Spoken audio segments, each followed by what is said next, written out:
राऊसाहेब, राष्ट्रवादी काँग्रेसच्या दोन्ही गटांच्या विलिनीकरणासंदर्भात अजूनही प्रतिक्रिया व्यक्त होत आहे. त्यात अजित पवार गटाचे नेते सुनील तटकरे असं म्हणत आहेत की शरद पवार जर एनडीए बरोबर येणार असतील तर मग विलिनीकरण फार कठीण. बघा, हे विलिनीकरणाचा जो काही विषय आहे तो त्यांच्यावर सोडा ना.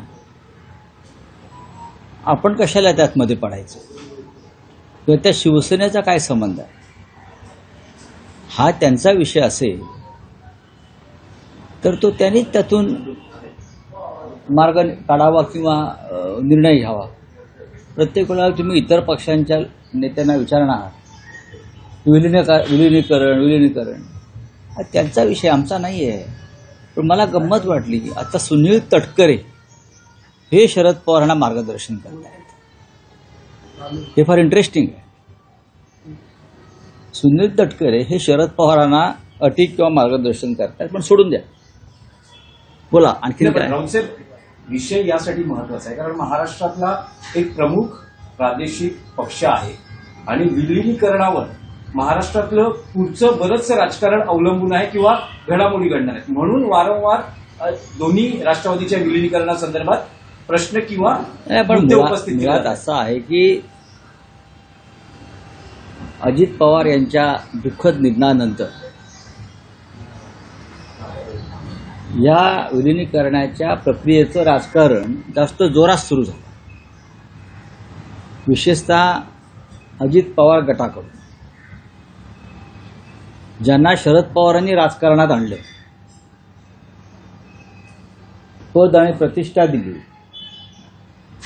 ताकद दिली,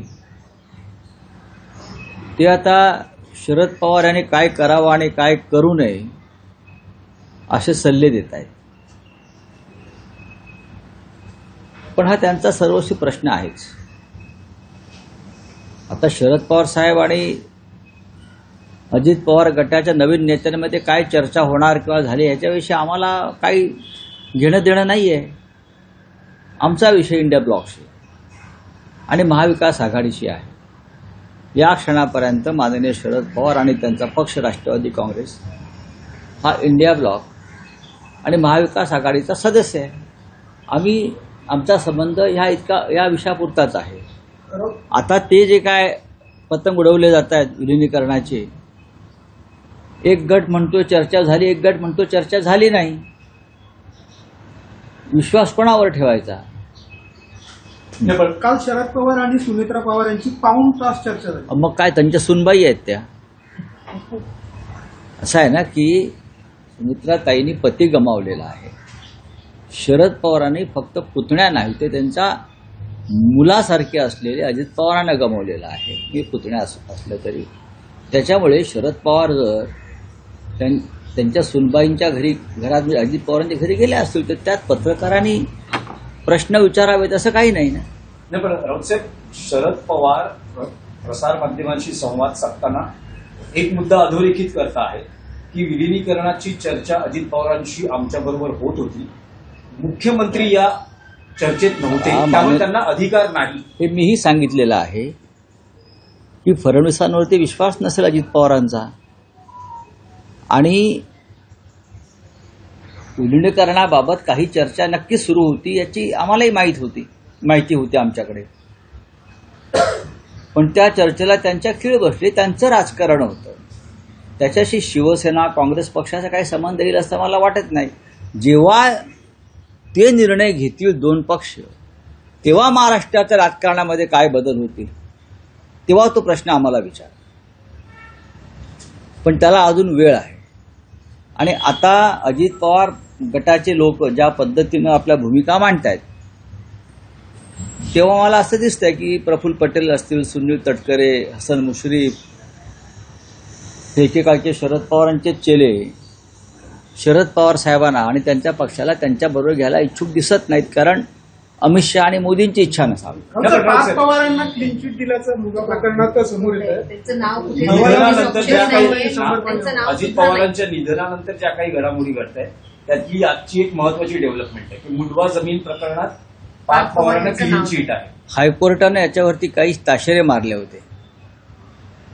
हायकोर्टानं या सगळ्या प्रकरणावरती काही ताशेरे मारले होते आणि ते सहज पुसले जाणार नाही. देवेंद्र फडणवीस हे कायद्याचे रक्षक नाही किंवा या महाराष्ट्रात कायदा सगळ्यांसाठी समान नाही, हे साधारण अशा अनेक प्रकरणावरून मला दिसतंय. पार्थ पवार यांनी चौकशीला सामोरं जाऊन क्लीन होऊन बाहेर पडायला पाहिजे, कारण ते आता राजकीय प्रक्रियेमध्ये आलेले आहे, लक्षात घ्या. आणि जेव्हा राजकीय प्रक्रियेच्या मुख्य प्रवाहात एखादा नवीन कार्यकर्ता येतो तेव्हा त्यांनी त्यांच्यावरती असलेले आरोप, संशयाचं बळं दूर केलं पाहिजे.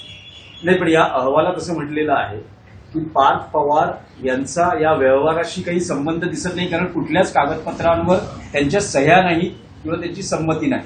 त्याला बेनामी काम करणं म्हणतात. कायदेशीर भाषेमध्ये याला बेनामी व्यवहार म्हणतात, कायदेशीर भाषेमध्ये. पण अर्थात आता सरकार त्यांचं आहे, मुख्यमंत्री त्यांचे आहेत, त्यांचा पक्ष स्वतः देवेंद्र फडणवीस चालवत आहेत. अशा वेळेला महाराष्ट्राची जनता काय करू शकते? काही नाही करू शकते. चला, भाजपने रांजणगावमध्ये 18 कोटी जमीन घोटाळा असलेल्या तत्कालीन महिला सरपंच आणि जेपी सदस्य तिकडल्या लोकांना त्यांनी चालू केलेला मुंबई होता. महापालिकेशी संबंधित विषय आहे की महापौर पदाची निवडणूक होते आहे. उपमहापौर पद शिंदे शिवसेनेला मिळणार आहेत, काही समित्यांची पदं मिळणार आहेत. अशा याच्यात जी निवडणूक होते, शिवसेना ही निवडणूक लढवणार आहे का, की ही निवडणूक बिनविरोध होईल? भाजपचा पहिला महापौर, भाजपचा महापौर या मुंबई शहरावरती येणं हा मुंबईसाठी आणि 106 हुतात्म्यांसाठी काळा दिवस असेल, विशेषतः मराठी मनासाठी ब्लॅक डे, काळा दिवस असेल. कारण ह्या मुंबईचं अस्तित्व आणि अस्मिता संपवण्याची कामगिरी भाजपने केली. ही मुंबई भविष्यात उद्योगपतींच्या हातामध्ये दिली जाईल पूर्णपणे. भारतीय जनता पक्षाची भूमिका कायम मुंबई स्वतंत्र करावी या विषयाशी संबंधित आहे. महाराष्ट्राच्या अखंडतेविषयी भारतीय जनता पक्षाची वेगळी मत आहे. अशा वेळेला महाराष्ट्राच्या राजधानीवर एकनाथ शिंदे यांच्या मदतीनं भारतीय जनता पक्षाचा महापौर येणं ही महाराष्ट्रासाठी, मराठी माणसासाठी अत्यंत दुःखद असा हा दिवस असेल, काळा दिवस असेल, इतकंच मी आत्ता सांगू शकतो. मराठी माणसांनी प्रचंड ताकद लावली इथे मराठी झेंडा फडकावा म्हणून. पण दुर्दैवानं भाजपबरोबर गेलेल्या गद्दारांमुळे मुंबईचं आणि मराठी माणसाचं प्रचंड नुकसान झालेलं आहे. आणि ते नुकसान करण्याबद्दल बाळासाहेब ठाकरे यांच्या जन्मशताब्दी वर्षात गद्दार गटाला उपमहापौरपद मिळेल असं दिसतं. नाही, पण राऊत साहेब, स्पेसिफिक प्रश्न आहे की निवडणूक बिनविरोध होईल की शिवसेना उद्धव बाळासाहेब ठाकरे पक्ष आपला उमेदवार उभा आणि करणार? याच्यावरती पक्षात चर्चा होईल. पक्षामध्ये उद्धवजींच्या नेतृत्वाखाली आम्ही सगळे बसू आणि चर्चा करू. आम्ही सगळे प्रमुख लोक दिल्लीला होतो, कालच आलेलो आहोत. आज उद्याकडे त्यावर माननीय उद्धवजीशी आम्ही चर्चा करू. नाही, पण जसा विषय मुंबई महापालिकेचा आहे तसाच चंद्रपूरचाही आहे. मध्यंतरी वडेट्टीवार उद्धव ठाकरेंना भेटून गेले, त्यावेळेस असं म्हणाले की अडीच वर्षाचं महापौरपद शिवसेना माननीय ठाकरे उद्धव आणि साहेबांनी चंद्रपूरच्या काँग्रेसकडे. बाबतीमध्ये हा. एक निर्णय घेतला आणि तो कालही मी दिल्लीत सांगितलाय. कोणत्याही परिस्थितीमध्ये शिवसेनेचे जे तिकडले नगरसेवक आहेत ते भारतीय जनता पक्षाबरोबर जाणार नाहीत. एक वेळ विरोधी पक्षात बसू.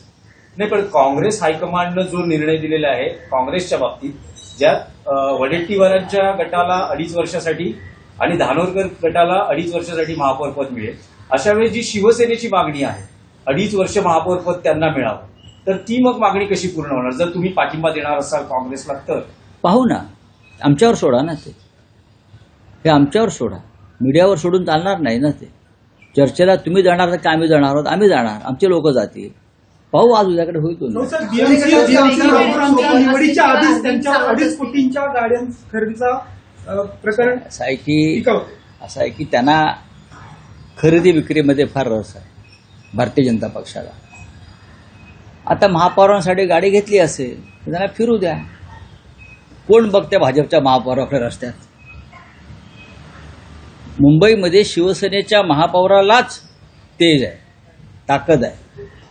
भाजपच्या गाड्या येतात आणि जातात झेंडे फडकवत. नाही, पण या गाडीवर भगवी पट्टी असणार आहे. यंदा महापौरांच्या गाडीचं वैशिष्ट्य असं आहे की बघा, त्यावर भगवी ते पट्टी. असं आहे की ते आम्ही ज्या पद्धतीचं वातावरण निर्माण केलं मुंबईत, त्यात आम्ही सुद्धा सामील आहोत. आम्ही गाडीला भगवी पट्टी लावून मुंबई अडाणीला विकू, असं त्यांचं एक धोरण आहे. थँक्यू. महापालिका निवडणुकीच्या अनुषंगानेच महत्वाचा विषय आहे. साधारण 2 दिवसापूर्वी मनसेची बैठक राज ठाकरेंच्या उपस्थितीत पार पडली, ज्यात पराभूत उमेदवार, विजयी उमेदवार, मुंबईतल्या पदाधिकाऱ्यांना बोलवण्यात आलं होतं. मनसेच्या बहुतांश उमेदवारांची तक्रार आहे की उद्धव बाळासाहेब ठाकरे पक्षाच्या कार्यकर्त्यांनी, स्थानिक कार्यकर्त्यांनी मनसेला निवडणुकीत सहकार्य केलं नाही, बघा, अशी त्यांची तक्रार आहे. राज ठाकरेंचं यावर मत होतं की आपली तयारी कितपत होती निवडणूक लढवण्यासाठी. एक लक्षात घ्या, हा त्यांच्या पक्षाच्या अंतर्गत बैठकीतली बातमी त्यांच्या प्रवक्त्याने दिली का बाहेर? नाही ना. मग तुम्ही कसं का हा प्रश्न विचारता? आमच्या पक्षामध्ये अशी अशी बैठक झाली आणि नगरसेवकांनी असं सांगितलं, उमेदवार हे बोलले, राजसाहेब हे बोलले, असं बाहेरून कोणी मीडियासमोर सांगितलेलं नाही. हा तुमचा अंदाज आहे, बरोबर आहे. आता ह्या विषयावर जर तुम्ही मला विचाराल तर दोन्ही पक्षांनी महानगरपालिकेमध्ये एकमेकांचं काम मनापासून केलं. आम्हाला वाईट वाटतंय की दुर्दैव आहे की महाराष्ट्र नवनिर्माण सेनेला अपेक्षित यश मिळू शकलं नाही. ते यश जर मिळालं असतं तर नक्कीच मुंबईमधलं चित्र वेगळं असतं आणि भाजपचा महापौर कधीच मुंबईत तुम्हाला फिरताना दिसला नसता. तुम्ही जे सांगताय ते राजसाहेबांचं मत नाही, एवढंच मी सांगू शकतो. हिंदी में क्या है सर, जिस तरीके से दोनों ही राष्ट्रवादी एक साथ आने को लेकर अन्य तरह से ज्ञान जो है वो प्रफुल्ल पटेल हो या सुनील तटकरे हो, इसके अलावा हसन मुश्रीफ द्वारा जो है बताया जाए, उसको लेकर आपकी क्या है? हमारी क्या राय हो सकती है? दो अलग अलग पार्टी है, दोनों में चर्चा चल रही है. उसमें कांग्रेस, शिवसेना, कम्युनिस्ट, समाजवादी पार्टी का क्या रोल है? कोई रोल नहीं. अजीत पवार जी अब नहीं रहे, शरद पवार जी उनके गार्डियन रहे हमेशा. ओरिजिनल पार्टी जो अजीत पवार के पास थी वो शरद पवार साहब की पार्टी है. वो अमित शाह और चुनाव आयोग ने मिलकर अजीत पवार जी के हाथ में सौंपी, जैसे शिवसेना शिंदे जी को सौंपी है तुम्हारे. तो अब ये दोनों में मामला है. जब सामने पूरा निर्णय आ जाएगा तब हम बात करेंगे, अभी नहीं बात करेंगे.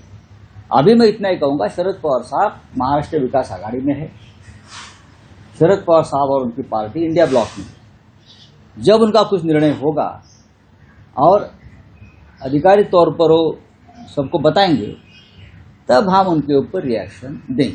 फात पवार को जिस तरीके से क्लीन चिट दी गई है मुंडवा जमीन विवाद में, कैसे देखते हो? या उनकी सरकार है, उनके मुख्यमंत्री है, देश के गृह मंत्री उनके हैं. उसका यही मतलब है कि कानून सबके लिए समान नहीं है.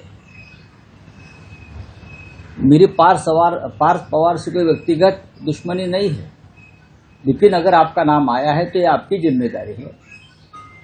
आप इन्वेस्टिगेशन को सामने जाकर अपने आप को क्लीन होकर आना चाहिए.